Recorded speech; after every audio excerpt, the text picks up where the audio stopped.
வாழ்க்கையில இயேசுதான் சேற்றிலிருந்து தூக்கினவர், உளையான சேற்றிலிருந்து தூக்கினவர், நம்முடைய பாவ வாழ்க்கையிலிருந்து தூக்கினவர். அவர்தான் துணை நின்று உங்களை தூக்கி விடுகிறார். 145 சங்கீதம் 14 வசனத்துல தாவீது சொல்கிறார், என்னுடைய மன மடிவிலிருந்து தூக்கிவிட்ட கர்த்தாவே.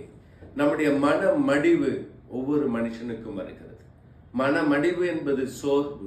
உங்க வாழ்க்கையில ஏதோ ஒரு பிரச்சனையில, ஏதோ ஒரு நிலைமையில, ஒரு வேலை நீங்கள் சோர்ந்து போயிருப்பீங்கன்னா, அந்த மனமடிவிலிருந்து, அந்த சோர்விலிருந்து தூக்கி விடுவதற்கு இயேசு உங்களுக்கு துணையாய் வந்து நிற்கிறார். கலங்காதீங்க. இந்த வார்த்தை உங்களுக்கு தான், இந்த வசனங்களை பார்த்துதான் வருகிறது.